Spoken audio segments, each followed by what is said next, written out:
เจริญพรท่านสาธุชนทั้งหลายรายการธรรมทานจากวัดพุทธปัญญาเมืองพโมนารัฐแคลิฟอร์เนียประเทศสหรัฐอเมริกาวันนี้วันที่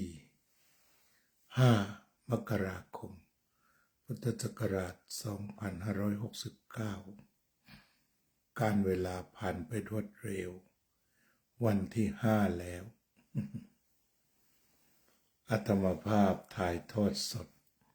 รายการธรรมทานจากวัดพุทธปัญญาธรรมสัญจรมาที่วัดวชิระธรรมาภิรตารามเมืองซังกาเลนประเทศสวิตเซอร์แลนด์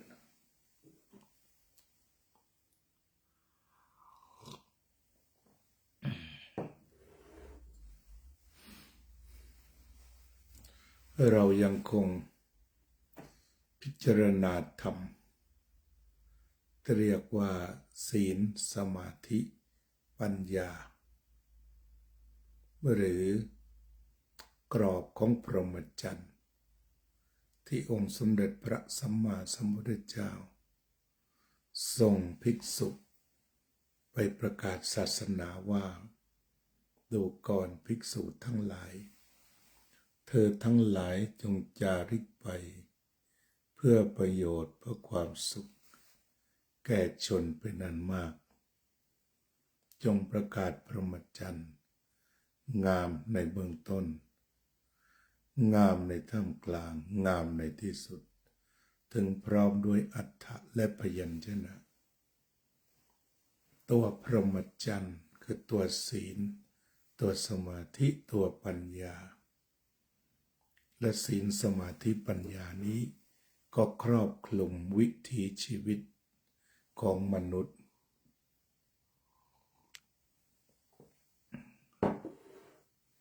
สร้างความดีงาม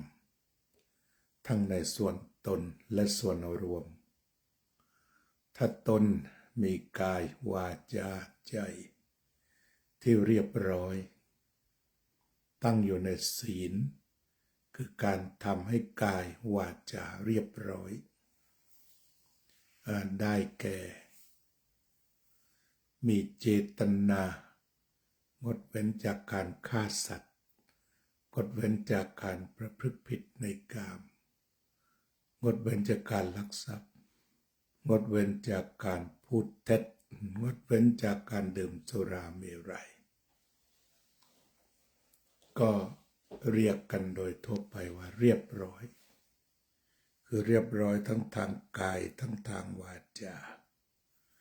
กายที่ไม่ไปทำร้ายใครไม่ไปทุบตีฆ่ากายเป็นกายที่เรียบร้อยวาจาที่ไม่กล่าวจ้างจับจ้วงใครด่าใครทำร้ายใครเป็นวาจาที่เรียบร้อยใจที่ไม่ประทุษร้ายใครไม่คิดร้ายต่อใครก็เป็นใจที่เรียบร้อยงั้นศีลทั้ง5ประการคือโครงสร้างการดำเนินชีวิตที่มนุษย์พึงปฏิบัติเพื่อให้ตนเองมีความสุขและผู้อื่นมีความสุขได้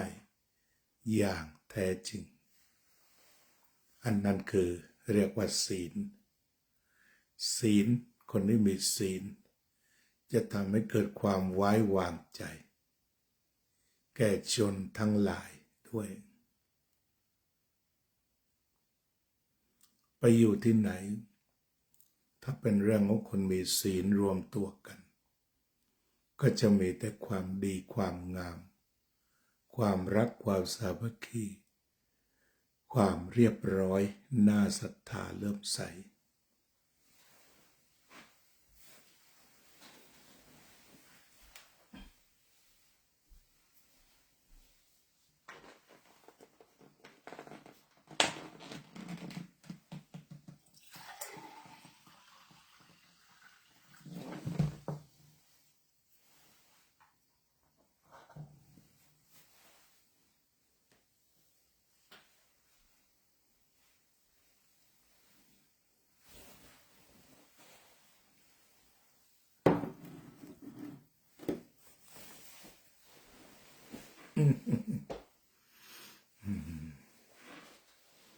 ตกลงว่าศีลทำให้ดูดีการไม่พูดเท็จก็ทำให้ความเชื่อถือมี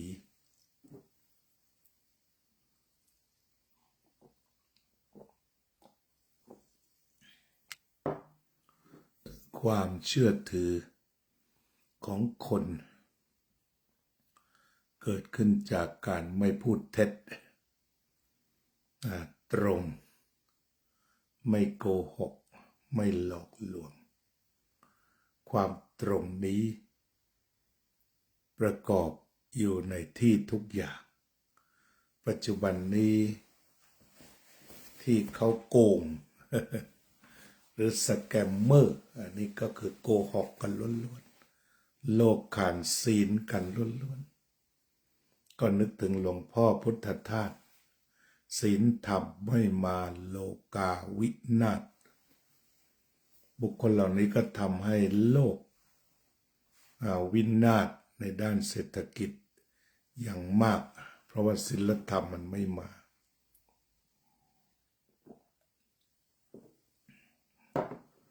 โจรออนไลน์เกิดขึ้นอย่างน่ากลัวซึ่งไม่คิดว่ามันจะมีมาก่อนที่เราพูดทางศาสนามันมีเรื่องมารเรื่องพระ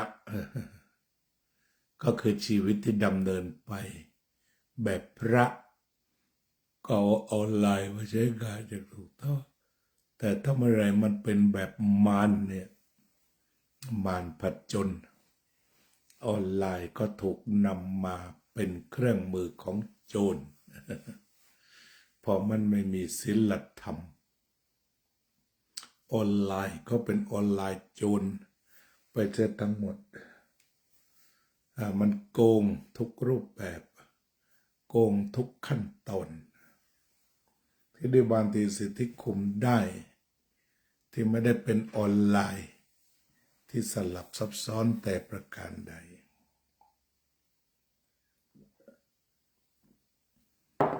เวลามันมีความโลภ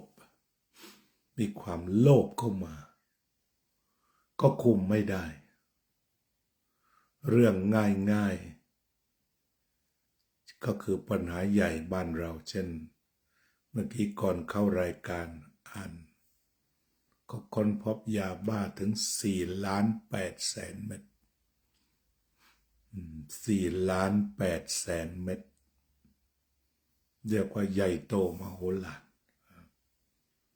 เราก็รู้กันโดยทั่วไปแหละว่ายาบ้าเนี่ยมันทำลายคนทำลายครอบครัวทำลายสังคมทำลายความสงบสุขของสังคม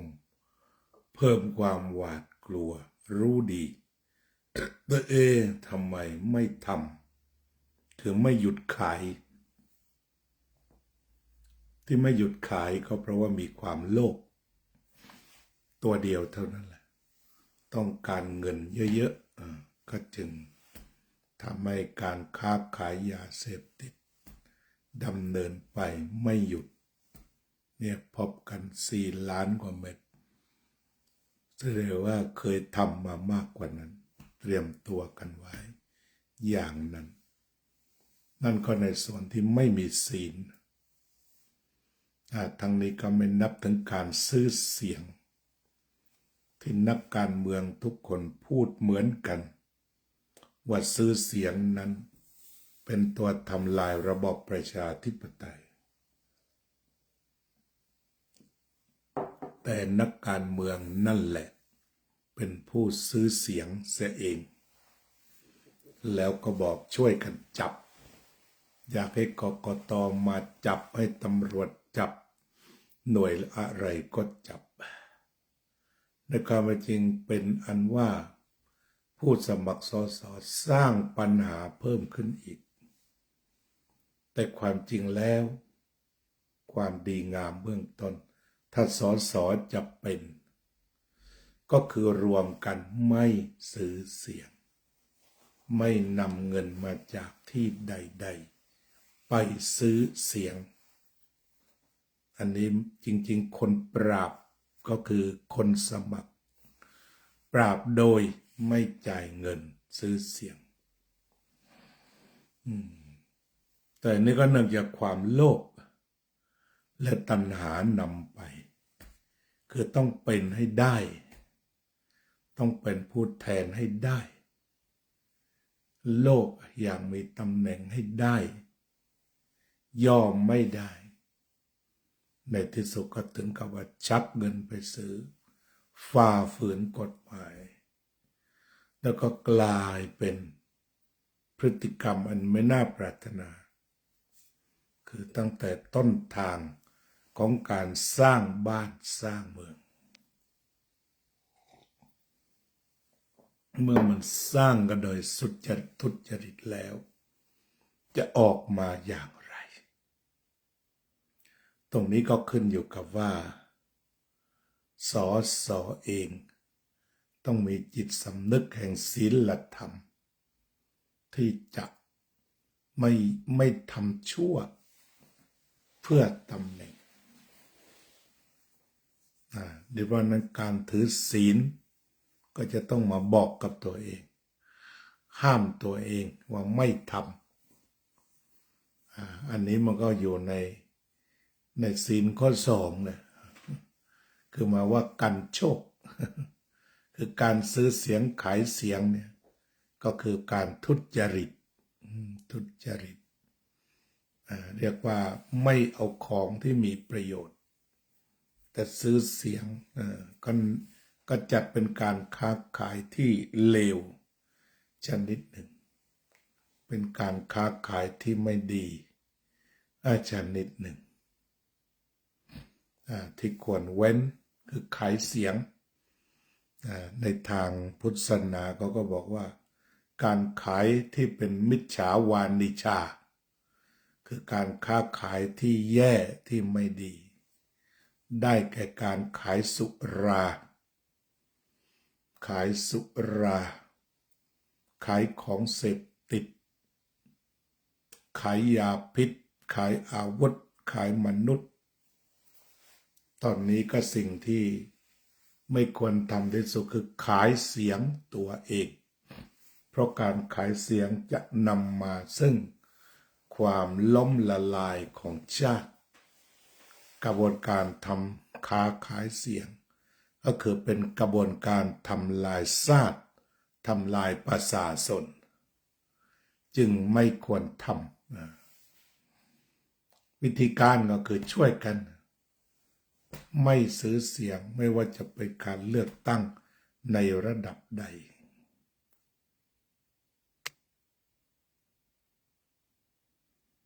อันนี้ก็ถือว่าเป็นเรื่องศีลถ้าถือศีลงดเว้นก็จะบริสุทธิ์ผุดผ่องต่อไปสมาธิศีลจะบริสุทธิ์ได้ก็ด้วยสมาธิถ้าทำสมาธิให้จิตเกลี้ยงจิตว่างจิตเป็นอิสระจากการถูกครอบงำได้เมื่อจิตเป็นอิสระจากการถูกครอบงำได้ศีลก็กลับมาบริสุทธิ์อีกครั้งหนึ่งคือรักษาจิตด้วยสมาธิให้ปลอดจากความชอบชังตามหลักสติปัฏฐาน4เมื่อไม่ชอบชังจิตไม่ชอบชังก็จะเป็นจิตที่ดีจิตเป็นปกติหรือจิตเป็นกลางจิตอีควายลิเบียมหรืออีควอนิมิตี้ก็สุดแล้วแต่เป็นจิตที่ดีจิตที่มีประโยชน์เมื่อจิตดีศีลแท้เกิดขึ้นบริสุทธิ์ก็คือมีสมาธิไม่มีโลภโกรธหลงเหลือต่อไปก็เป็นปัญญาเมื่อได้เห็นว่าจิตที่มันเกลี้ยงมันสบายที่รักษาไว้ด้วยสติและปัญญา ทำให้คุณภาพชีวิตดีจะมันทำสมาธิเองนี่คือไม่ต้องบังคับบัญชาไม่ต้องหลอกลวงไม่ต้องยั่วเย้าแต่ตั้งใจที่จะกระทำสมาธิเองเพราะมีปัญญาครอบงำสมาธิเธอก็บอกตัวเองทำสมาธิเธอใจไม่ค่อยดีแล้วตอนนี้จิตตกทำสมาธิเธอศีลก็บริสุทธิ์ถ้าจิตมันตกก็เราก็อยากได้อยากมีอยากเป็นอยากฆ่าอยากแค้นเหล่านี้เป็นต้นก็อยู่ในจิตไม่บริสุทธิ์ก็ทำสมาธิปัญญาเป็นตัวบอกว่าทำสมาธิซะเถอะจิตจะได้ดีอันนี้คือความสัมพันธ์ระหว่างศีลสมาธิปัญญาเมื่อปัญญาเห็นว่าสมาธิที่แท้ก็ทำให้ศีลบริสุทธิ์ผุดผ่องเลยก็เลยเกิดสัมมาสมาธิขึ้นมาก็คือสติปัฏฐานสี่ระวังจิตไม่ให้ถูกความชอบชังมาเป็นผู้มีอิทธิพลก็ได้จิตอันบริสุทธิ์ศีลบริสุทธิ์สมาธิบริสุทธิ์ปัญญาบริสุทธิ์ชีวิตก็จะมีความบริสุทธิ์สะอาดสว่างสงบเบาบางผ่อนคลายสืบไปวันนี้ก็คงจะพูดถึงความสัมพันธ์ระหว่างศีลสมาธิปัญญาไว้เพียงแค่นี้ต่อไปก็มาเจริญสมาธิกันบ้าง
สัพเพ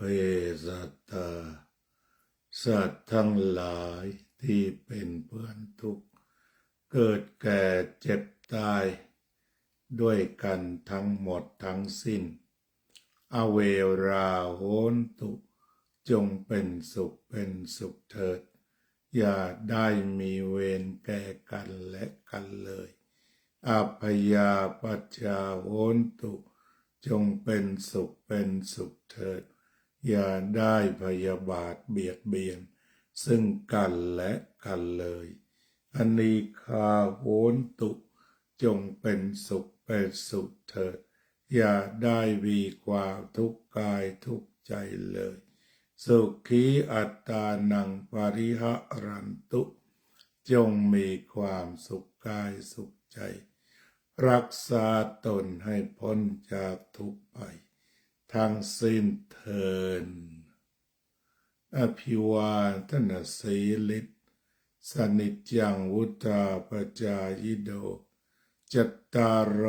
ธรรมาวัฏันติอายุวันโนสุขังพลัง